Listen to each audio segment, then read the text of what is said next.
सोचो, अगर कोई आपके घर से आपकी पुरानी फैमिली फोटो ले जाए, फिर 100 सालों बाद बोले, ये फोटोज को काफी साल से मेरे पास हैं, इनके लीगल पेपर्स मेरे पास हैं, ये अब मेरी हुई।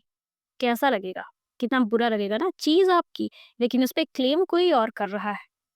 बस यही स्टोरी है ग्लोबलाइजेशन और कल्चरल हेरिटेज की, जिसे हम इस वीडियो में डिस्कस करेंगे। नमस्कार दोस्तों, मैं पल्लवी दुबे स्वागत करती हूँ आपका हमारे चैनल स्टडी इजी कोड में। इस वीडियो में हम बात करेंगे ग्लोबलाइजेशन और कल्चरल हेरिटेज की। काफी डिटेल वे में समझेंगे। देखो, ग्लोबलाइजेशन के दो पहलू होते हैं, एक पॉजिटिव एक नेगेटिव।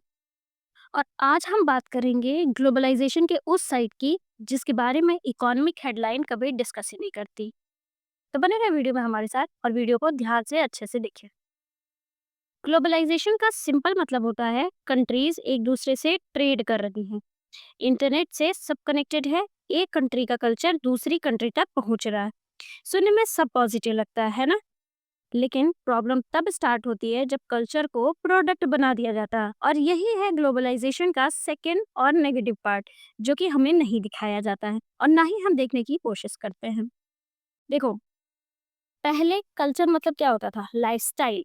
और ट्रेडिशन का मतलब आइडेंटिटी। ठीक है, उस पर्टिकुलर जगह का जो ट्रेडिशन होता था वो वहाँ की आइडेंटिटी हुआ करती थी। लेकिन अब क्या हो गया है?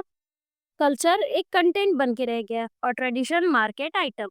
एग्जाम्पल के थ्रू समझो, ट्राइबल आर्ट को फॉरेन स्टाइल में मॉडिफाई कर दिया जाता है, फोक म्यूजिक को रिमिक्स बना दिया जा रहा है, और फेस्टिवल्स को टूरिस्ट इवेंट बना दिया जाता है। यानी असल मीनिंग जो है इन सारी चीजों की, वो धीरे धीरे करके क्या हो रही है? खत्म हो रही है। लैंग्वेज का सिंपल एग्जांपल समझो। इंडिया में बहुत सारे लोकल लैंग्वेज हैं, लेकिन सब में क्या हो रहा है? इंग्लिश डोमिनेट कर रही है। अब सोचो, अगर एक छोटा ट्राइबल गांव है, वो अपनी लैंग्वेज बोलना बंद कर दे, तो सिर्फ शब्द नहीं बंद होंगे, बल्कि उनकी कहानियां, उनका नॉलेज, उनकी सोच, सब कुछ खत्म हो जाती है। ये है क्या? Slow cultural loss.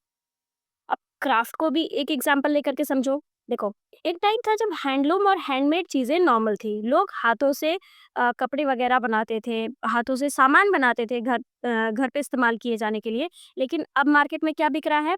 Cheap, factory made और फास्ट प्रोडक्ट। देखो, जब कोई सामान हाथ से बनेगा तो उसमें टाइम लगेगा, मेहनत लगेगी, इसलिए वो सारे प्रोडक्ट्स महंगे होते थे। अब क्या कर दिया गया है? उनको मशीनों द्वारा बनाए जाने लगा, जल्दी बन रहे हैं और बहुत सस्ते पड़ रहे हैं। इसका रिजल्ट क्या हो रहा है? आर्टिशन का काम महंगा लगता है, यंग जनरेशन इसलिए क्या कर रही है? क्राफ्ट छोड़ दे रही है, और एक ट्रेडिशन क्वालिटी खत्म हो जा रही है।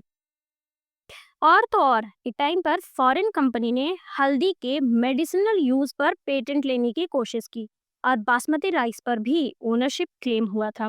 मतलब जो चीजें हम सेंचुरी से यूज कर रहे हो, सेंचुरी से यूज कर रहे थे, किसी और ने बोल दिया ये मेरी इन्वेंशन है। ये कैसे पॉसिबल हो सकता है? फिर इंडिया ने फाइट किया और इसे जीत लिया। सबसे इमोशनल पार्ट, कोहिनूर और पिकॉक थ्रोन, ये सिर्फ ज्वेल्स ही नहीं है, ये हिस्ट्री है, प्राइड है। लेकिन उसे वापस लाना इतना आसान नहीं है। क्यों? क्योंकि लीगल डॉक्यूमेंट, पावर और पॉलिटिक्स बीच में आ जाती है। कभी कभी तो इंडियन बिजनेसमैन ऑक्शंस में जाते हैं, वहां पे जा करके वो अपने खुद के हेरिटेज जो आइटम्स होते हैं उनको इंडिया ले आते हैं। जैसे टीपू सुल्तान की स्वार्ड, सुनने में तो अच्छा लगता है, लेकिन एक क्वेश्चन है, हम अपनी ही चीज खरीद करके वापस ले आते हैं, क्या ये सही है? ग्लोबलाइजेशन गलत नहीं है, लेकिन जब कल्चर को सिर्फ बिजनेस बना दिया जाता है, हिस्ट्री को इग्नोर किया जाता है और पावर इम्बैलेंस कंटिन्यू रहता है, तब प्रॉब्लम होती है। एक सिंपल सा इजी सा क्वेश्चन, क्या डेवलपमेंट सिर्फ पैसा होना चाहिए या डिग्निटी भी? क्या हेरिटेज ऑक्शंस में डिसाइड होनी चाहिए या जस्टिस से? आप क्या सोचते हो? कमेंट में जरूर बताना। मिलते हैं नेक्स्ट वीडियो में। धन्यवाद।